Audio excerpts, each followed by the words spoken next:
जिंदगी में ऐसा बहुत बार होता है जब आपके आसपास वाले, आपके साथ वाले प्रोग्रेस कर रहे होते हैं, लेकिन आप कुछ भी नहीं कर पाते, आगे बढ़ ही नहीं पाते, जिंदगी में वहीं के वहीं अटक के रह जाते हैं। तब आपके दिमाग में सेल्फ डाउट आने लगता है कि मैं ऐसी क्या गलती कर रहा हूं कि मेरी प्रोग्रेस नहीं हो पा रही, मैं आगे नहीं बढ़ पा रहा। जैसे एग्जाम्पल के तौर पे आपके साथ वालों का एग्जाम में सिलेक्शन हो गया लेकिन आपका नहीं हो पाया, या फिर आपके साथ वालों की जॉब लग गई, आपकी नहीं लग पा रही।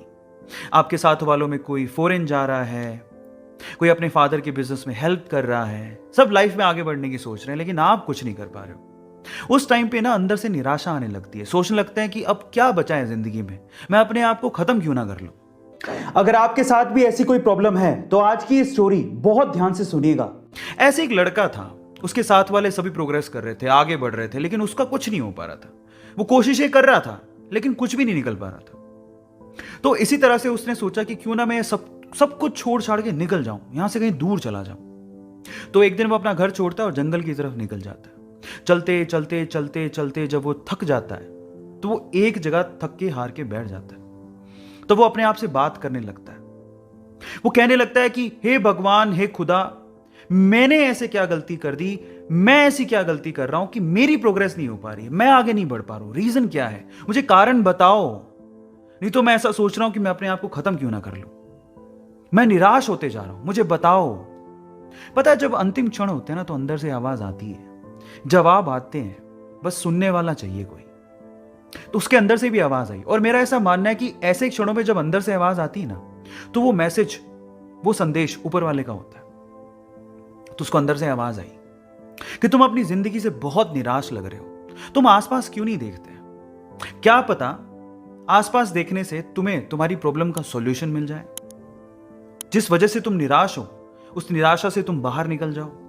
तो वो आसपास देखता है, इधर उधर देखने से इस तरफ उसे एक झाड़ी नजर आती है, एक लंबी चौड़ी ऊंची झाड़ी, हरी भरी।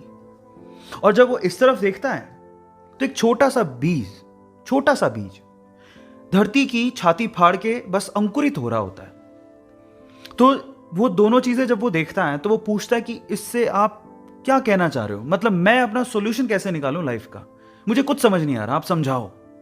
तो फिर आवाज आती है कि मेरे बच्चे, ये दोनों चीजें जो आप अभी देख रहे हो, एक तरफ झाड़ी देख रहे हो, एक तरफ छोटा सा अंकुरित बीज देख रहे हो, क्या तुम्हें पता है कि मैंने इन दोनों को एक ही समय पे लगाया था?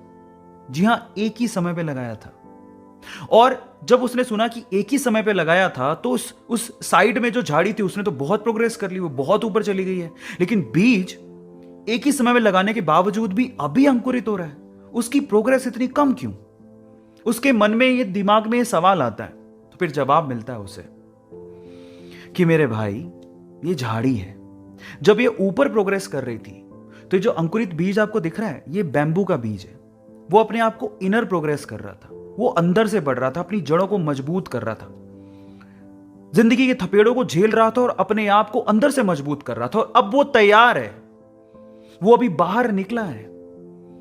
आप इन दोनों की प्रोग्रेस का कंपैरिजन मत करो। झाड़ी ऊपर बढ़ी तो ये बीज अंदर से अपनी जड़ें मजबूत कर रहा था।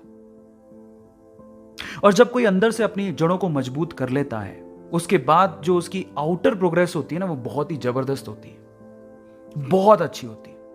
मैं आपकी जानकारी के लिए आपको बता दूं कि अगर आपने कभी चाइनीज बैम्बू के बारे में सुना है तो चाइनीज बैम्बू की इंटरनल प्रोग्रेस के लिए, यानी कि जड़ों की ग्रोथ के लिए काफी ज्यादा समय लगता है। उसकी इंटरनल प्रोग्रेस काफी ज्यादा कॉम्प्लिकेटेड होती है, जिसमें सालों साल लग जाते हैं। लेकिन एक बार चाइनीज बैम्बू का बीज धरती का सीना चीर के बाहर आ जाए तो उसके बाद उसकी प्रोग्रेस आप नेकेड आईज से देख सकते हो। विद इन 24 आवर्स, 24 घंटे के अंदर अंदर वो 60 से 70, 80, 90 फीट तक ऊपर जा सकता है। भले ही उसने अपनी जड़ें मजबूत करने में सालों साल लगा दी हों, लेकिन एक बार जब वो धरती की छाती फाड़ के बाहर आया तो उसके बाद जो उसकी प्रोग्रेस हुई वो अनबिलीवेबल, अल्टीमेट थी। अब इसे ये सीखने को मिलता है कि पहली बात, आप अपनी प्रोग्रेस से किसी और की प्रोग्रेस की कंपैरिजन मत करो, सबकी कंडीशन सेम नहीं होती। दूसरा, भले ही दूसरे प्रोग्रेस कर रहे हो, आप भी जो अपनी जिंदगी में कर रहे हो, सफल हो रहे हो, असफल हो रहे हो, वो आपको मजबूत बना रहा है।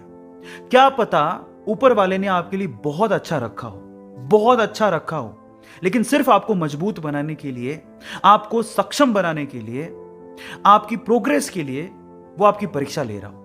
लेकिन एक दिन वो वक्त आएगा जब आप पूरी तरह से तैयार होगे, तो आपको वो उस लेवल की प्रोग्रेस देगा जब आसपास के लोग आपको देखते रह जाएंगे। तो मैं इतना ही कहना चाहता हूं कि निराश मत हो। जिंदगी में कुछ नहीं मिल पा रहा है तो धैर्य रखो, आगे बढ़ते रहो, धीरे धीरे ही सही।